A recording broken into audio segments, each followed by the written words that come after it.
একসময় ইরান ছিল ইসরায়েলের সবচেয়ে বড় মাথা ব্যথা। এখন সেই যুদ্ধের ধুলো পুরোপুরি না মেলাতে জেরুজালেমের নতুন প্রশ্ন পরবর্তী শত্রুকে, আর সেই তালিকার শীর্ষে উঠে এসেছে তুরস্কের নাম।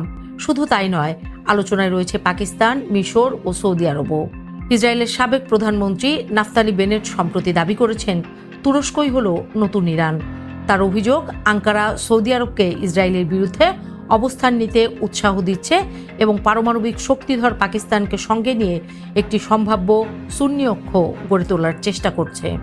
বেনেটের বক্তব্যের মাত্র কয়েকদিনের মধ্যে প্রধানমন্ত্রী বেনিয়ামিন নেতানিয়াহু প্রায় একই সুরে কথা বলেন। তিনি ভারত, গ্রিস ও সাইপ্রাসকে নিয়ে একটি নতুন আঞ্চলিক জোটের ঘোষণা দেন। তিনি দাবি করেন ইরান কেন্দ্রিক শিয়া অক্ষ দুর্বল হওয়ার পর এখন সম্ভাব্য সুন্নি শক্তির উত্থান ঠেকানোই হবে নতুন কৌশল। এই আঙ্কারের পেছনে কিছু বাস্তব কারণও রয়েছে।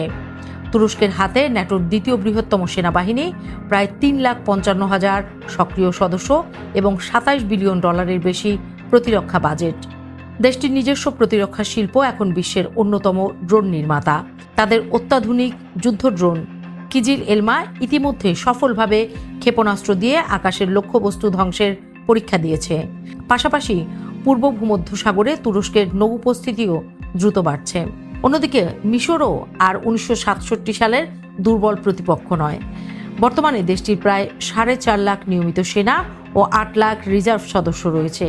আব্রাহাম ট্যাঙ্ক, রাফাল, Su-35 যুদ্ধ বিমান এবং আধুনিক সাবমেরিন নিয়ে মিশরের সামরিক সক্ষমতা আগের যে কোনো সময়ের চেয়ে অনেক শক্তিশালী। এমনকি নেতানিয়াহু স্বীকার করেছেন মিশরের সামরিক শক্তি গভীরভাবে পর্যবেক্ষণ করা প্রয়োজন। সৌদি আরবও পিছিয়ে নেই। টাইফুন ও F-15 যুদ্ধ বিমান নিয়ে তাদের বিমান বাহিনী আধুনিক, আর নিরাপত্তা কূটনীতিতেও রিয়াদ এখন নতুন ভারসাম্য খুঁজছে। তবে সবচেয়ে বেশি উদ্বেগের কারণ পাকিস্তান। মুসলিম বিশ্বের একমাত্র কার্যকর পারমাণবিক অস্ত্রধারী দেশ হওয়ায় ইসরায়েলি বিশ্লেষকদের নজর এখন ইসলামাবাদের দিকে। চীনের দেয়া J-10C যুদ্ধ বিমান এবং দূরপাল্লার PL-15 ক্ষেপণাস্ত্র পাকিস্তানের বিমান বাহিনীর সক্ষমতাকে নতুন উচ্চতায় নিয়ে গেছে বলে দাবি করা হচ্ছে। তবে এখানেই রয়েছে সবচেয়ে বড় প্রশ্ন, বাস্তবে কি তুরস্ক, মিশর, সৌদি আরব ও পাকিস্তান কোনো সামরিক জোট গঠন করেছে? এখন পর্যন্ত এমন কোনো যৌথ প্রতিরক্ষা চুক্তি বা সমন্বিত সামরিক পরিকল্পনার প্রমাণ পাওয়া যায়নি।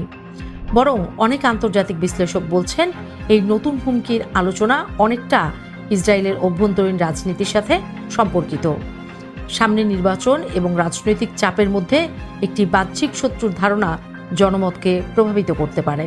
এমনকি সতর্ক করে দেওয়া হয়েছে তুরস্ককে দ্বিতীয় ইরান বানাতে গিয়ে ইসরায়েল হয়তো এমন এক শত্রু তৈরি করবে যার অস্তিত্ব বাস্তবে এখনও গড়ে ওঠেনি।